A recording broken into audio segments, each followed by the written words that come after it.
Hello, everybody, and welcome to Foundations of High-Speed Cryptography. This is This is part 2 of the lesson lesson 2 on elliptic curves, and today we're going to talk about Hard-DLP groups in cryptography.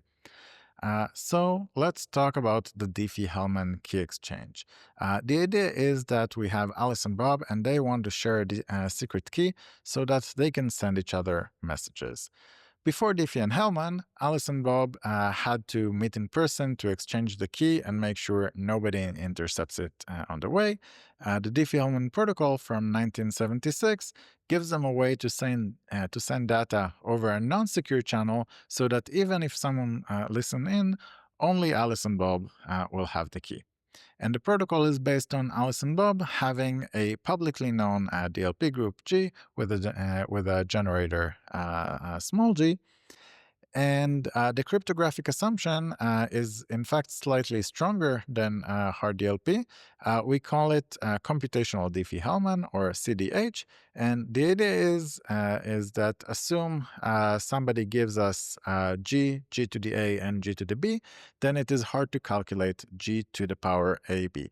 We can see that if we can solve DLP, this is also an easy problem, because solving DLP gives us a way to calculate a from g to the a, calculate b from g to the b. We can then multiply a times b and raise g to the power ab. So if we know, if we can solve DLP, then we can also solve computational Diffie-Hellman. However, the opposite is not necessarily true.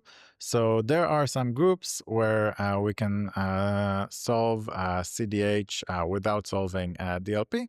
However, we're going to assume that in our groups, CDH is also hard.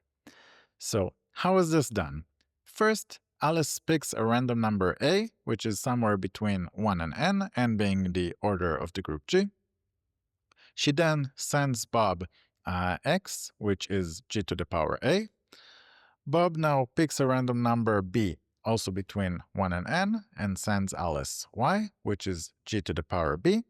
Then both Alice and Bob take what they got from the other party. So Alice takes y and raises it to the power of her secret random number. So she takes y to the a. And because y is g to the b, g to the b to the power a is just g to the ab. And Bob does the same. He takes x, which is g to the a, raises it to the power b, and gets g to the ab. So now they both have a number h, and they are going to be using h as a secret key. And now, if Eve listens in, she might know x and y. However, she does not know a and b because nobody sent them, and a and b are hard to calculate in this hard DLP group. And also she cannot calculate h. To calculate h, she would have to solve CDH, which we assume is also hard. So she knows x, she knows y, but she does not know the Alice and Bob's secret key, and they can now use that secret key to send each other encrypted messages. Another use of DLP groups in cryptography is Ingonyama encryption. And this is a public key encryption scheme, which is based on Diffie-Hellman. The idea of a public key encryption scheme is that Alice generates a key pair, a secret key and a public key. The public key can be used by anyone to encrypt messages for Alice. However, only Alice knows the secret key, and she can use that to decrypt messages sent for her. How does that work? So first, Alice generates her keys. She chooses G, a DLP group of order n and generator G, and she picks a random number x, and she calculates h, which is g to the power x. The public key is the group G of order n and generator G, and the group element h. the secret key is X, and that only Alice knows. She sends the public key to Bob, and now, if Bob wants to encrypt a message M, he first needs to encode it into some element in the group G. Usually, there will be some easy encoding that he can do. For example, take the bits of the message M and just use them to construct an element in G. And now he samples a random number y, and he creates the ciphertext, which contains two group elements. One is g to the power y, and the other is his message m times h to the power y. He sends these two group elements to Alice, and now anybody who listens in on C1 and C2 cannot know the message except for Alice. Alice can use her knowledge of X to decrypt this message.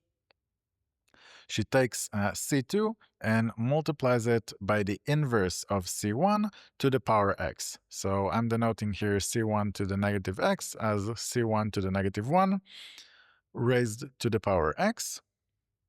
And you can see that C1 to the minus X is just G2 minus XY. Since g to the since h is g to the x, g to the minus xy is just h to the minus y. So C1 is h to the minus y. That cancels the h to the y term in C2, and Alice is left with the message M. She can now decode the message M back to the original message. And now she knows what Bob sent her without anybody being able to intercept. Elgamal encryption has an important property called homomorphicity, which is that where you take two ciphertexts, so let's take an encryption of M1 and an encryption of M2 with each has their own randomness, y1 and y2. Now, if we multiply those, so we multiply those term by term, so we take C1 times D1 and C2 times D2, and what we get is a new ciphertext, which is G to the y1 plus y2, and M1 times A2 times H to the y1 plus y2. And this is just an encryption of M1 times M2 with some new randomness, which is just the sum of the randomness from before. And Alice can decrypt it in exactly the same way she did before. So so with two encryptions of two messages, we can actually generate a new encryption of the product of those messages. This is called multiplicative homomorphism because we got the multiplication of the two messages. And this is a very useful property. In particular, if we had a homomorphism not just towards one arithmetic operation, but towards two arithmetic operations, say addition, multiplication, so such an encryption scheme will be called fully homomorphic. Or fully homomorphic encryption, FHE, and with that, we can actually perform any computation we want on ciphertexts. So, take encryption data in a scheme that is fully homomorphic, do any kind of computation we want, and get an encryption of the result. This is very, very useful, and we're going to talk about FHEs in this later in this course. Another use of DLP groups are Pedersen commitments. So these were proposed by Pedersen in 1991. And commitment schemes are, in fact, at the heart of zero knowledge. The idea is that Alice publishes a commitment C to a message M. Bob can open the commitment to verify that Alice knows the message she committed to, and he does not learn the message himself. I will present it in a scalar form, but there are also Pedersen vector commitments where the message is a vector and the opening tests a single entry of the vector or some linear combination of entries in the vector. So how does this work? So let's say that Alice and Bob both previously agreed on a DLP group G and two group elements H and G, and these are public, everybody knows them. Now Alice wants to commit to a message M. She picks a random number Y, and she computes C, which is G to the M times H to the Y. She sends this C to Bob. Now, at any point, they can perform an opening of the commitment, and an opening proves to Bob that Alice knows the message M, which the commitment is based on. And the way we do that is Alice picks two random numbers, D and R, and computes A, which is G to the D times H to the R. She sends this group element A to Bob. Now, Bob picks a random number V, which he sends to Alice, and Alice computes two things. She computes M prime, which is MV plus D. This is mod n, where n is the order of the group. She also computes Y prime, which is YV plus R. Also mod n, the order of the group. Note that D and R here are used as hiding factors, because if Bob knew MV or YV, then he would, because he also knows V, he would know M and Y. So D and R are called hiding factor.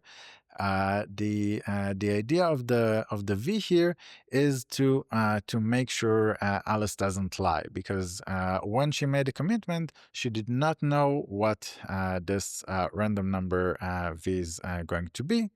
However, now she can send those two numbers, M prime and Y prime, to Bob, and now she can send those two numbers, M prime and Y prime, to Bob, and Bob is going to check that G to the M prime times H to the Y prime is the same as C to the power V times A.